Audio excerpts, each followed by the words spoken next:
Bismillah, walhamdulillah, wassalatu wassalam ala rasulillah. Depuis leur existence, pour mesurer le temps, les hommes utilisaient l'alternance du jour et de la nuit. Et en observant le ciel, il était frappé par les remarquables cycles que font le soleil et la lune. Et parmi ces observations, ils ont remarqué que, premièrement, toutes les galaxies, les astres, les planètes, les comètes, le soleil, la lune, tout se lève à l'est et se couche à l'ouest. Il n'y a absolument aucun ne se lève à l'ouest et se couche à l'est. Deuxièmement, tout cela est fait par tous en 24 heures environ, donc à une même vitesse angulaire, qu'ils soient proches ou loin. Aucun ne fait cela en 48 heures, par exemple, ou en 12 heures. Troisièmement, pendant la nuit, ils ont remarqué que toutes les étoiles tournent autour d'une étoile désignée par l'étoile polaire, tous de l'est vers l'ouest et tous à la même vitesse. De ces observations, les anciens ont déduit que c'est la Terre qui fait un tour autour d'elle-même en un jour. Et cette rotation de la Terre autour de son axe a donné le jour terrien. De même, le cycle de la Terre autour du Soleil a donné l'année solaire, d'une durée de 365 jours terriens. Et le cycle de la Lune autour de la Terre a donné le mois lunaire, qui dure 29 jours et demi. Sauf que l'année solaire n'a pas de mois, et le mois lunaire n'a pas d'année. Mais Allah subhanahu wa ta'ala, qu'il soit exalté, a fait que quand la Terre aura fait une année solaire, la Lune aura fait autour de la Terre 12 de ses mois et un tiers. Ainsi, l'année solaire a emprunté le mois de la Lune pour se subdiviser en 12 mois, totalisant les 365 jours et donner ainsi le calendrier solaire. Et le mois lunaire a emprunté l'année solaire pour constituer 12 mois, totalisant 354 jours et donner ainsi le calendrier lunaire.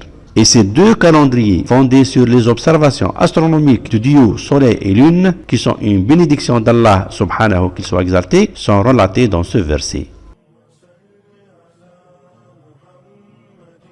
Et ce qui est extraordinaire est le fait que le mot Yom, jour au singulier, est cité dans le Saint-Coran 365 fois.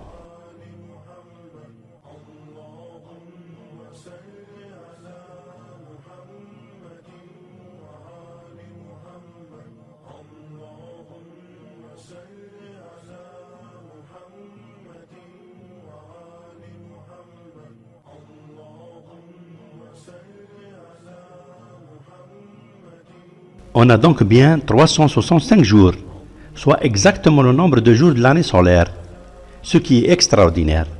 Mais si le Coran, d'après le verset 5, chapitre Yunus, paterne les deux années solaires et lunaires, où sont alors les 354 jours de l'année lunaire?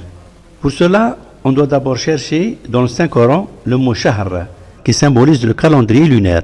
On trouve que le mot Shahr, mois au singulier, est répété dans le Saint-Coran 12 fois.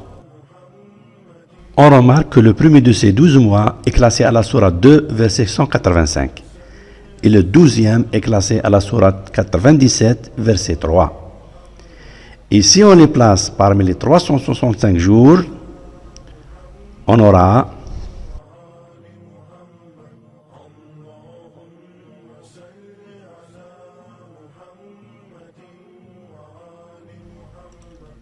ainsi. Le classement du premier des 12 mois vient juste avant le 11e jour. Et le dernier et 12e mois vient juste après le 364e jour. Ce qui fait que le nombre de jours classés entre le premier et 12e mois est 354 jours, soit exactement le nombre de jours de l'année lunaire. 354 jours. Conclusion, on vient de voir de façon claire qu'Allah subhanahu, qu'il soit exalté, a mis dans le Saint-Coran 365 jours, soit exactement le nombre de jours du calendrier solaire. Il a mis entre le premier et le 12e mois, qui symbolise l'année lunaire, 354 jours, soit exactement le nombre de jours du calendrier lunaire. N'est-ce pas là un signe pour ceux qui réfléchissent? Allahumma salli ala Muhammadin wa ali Muhammad. Allahumma salli ala